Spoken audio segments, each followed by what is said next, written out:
How's it going, everyone? Hope you're all keeping well. Welcome back to a new video here on iRacing at the Indianapolis Motor Speedway in the IndyCar. 50 laps, so not quite the Indy 500 for this one. And we have qualified in third place as we roll to green here now. As the pole position car goes, second place doesn't get the greatest start, is a bit far ahead and pulls in front of us, which thankfully gives us a slipstream as P4 was side by side with us. And through turn 1 into turn 2, we managed to keep on to third place. So there was a big contact there. Don't really think there was anything I could do, because now on the run down into turn 3, we're going to get aggressive here from the start and try and take second place. Could have tried to went for first here, but on the opening lap didn't want to fully send it down the inside of turn 3, stopping back into second place, and hopefully we can try and take the lead on the run across the Arda Briggs to finish the first lap. About turn 4, the first of many cautions in this race is called, and on the opening lap didn't even manage to finish a full lap, but we moved up one position into second place. Okay, Ken, the pace car is just skipping ahead then to the end of that caution period. We're going to be starting lap 5 as Chloe green, let's go.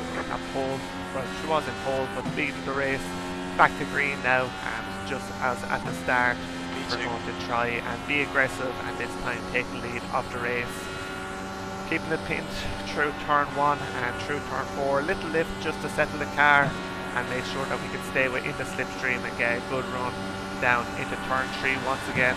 Not as easy of a move this time, but still able to get it done well before the corner, and we are clear into turn 3, and hopefully now going to try and keep that position, which we managed to do. Wasn't really a challenge back, and managed to do a full green lap over now before the next caution was called. Now on to the start of lap 10, leading the field to green myself. Pace car comes in and leaving it pretty late to put the foot to the floor and go. We managed to get a good jump on Chloe behind, and I've seen how easy it is to challenge for the lead after restarting at the start, with how easy I was able to make the two positions. So very conscious of that, and didn't really think there was going to be any way I was going to be able to keep the lead on this occasion.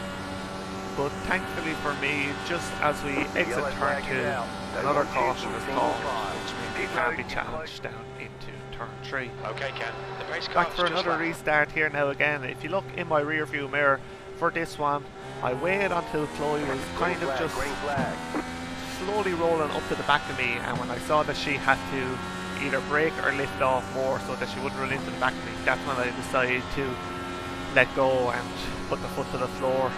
And that was a tactic I'll use later in this race as well, and it just means that they can't get the momentum, and the momentum is actually against them at the restart, which is really what I needed. And even with that, Chloe was only 2 tenths behind coming out of turn 2, and thankfully she decided to just stay behind, which, although it is only lap 15 of 50, I was kind of expecting her to go for the lead there, as it's much easier to run in clean air.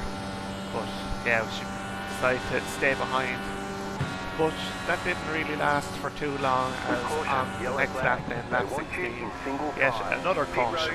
I think that's 4 now. I'm kind of lost count, to be honest, but through them all I haven't hit. Just not really the right strategy. As on the restart again, looking in the rear view mirror, you can see the car behind slowly creeping up, and then as they back off I go.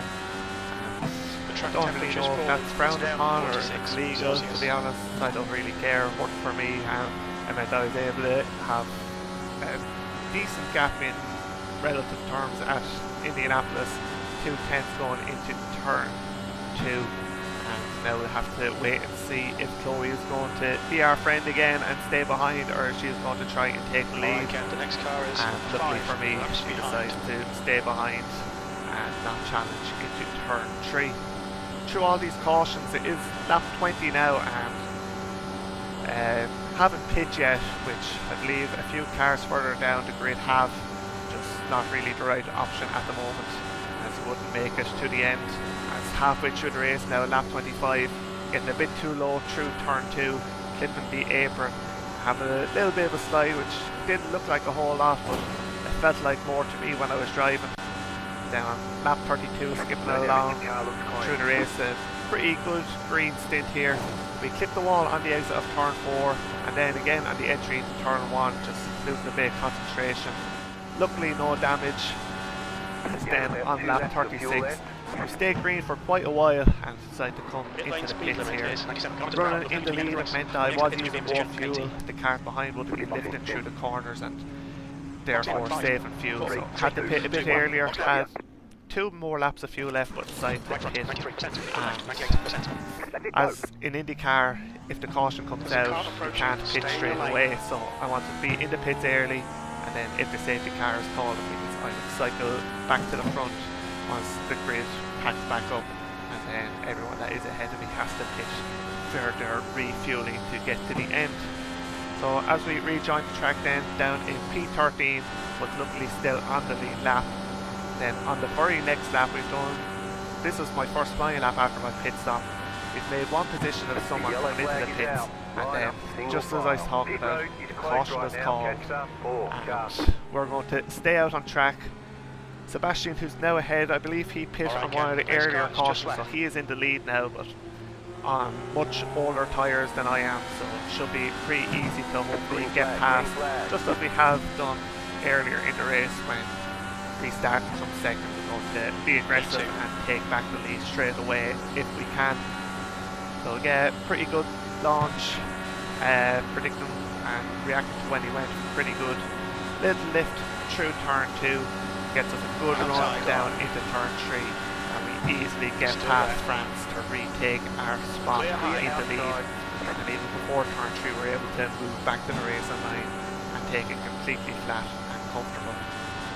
And now for the rest of the race, you really want to be in the lead, because as we skip ahead to lap 47, if a caution comes out now, whoever is in the lead is going to win the race, and that is exactly what happens. With just 3 laps to go, it means that the race isn't going to go green again, and once I realised that, it means that I'm going to win this race here at Indianapolis. As we come now to cross the line for the final time to take victory here. It was my first race at Indy since last May.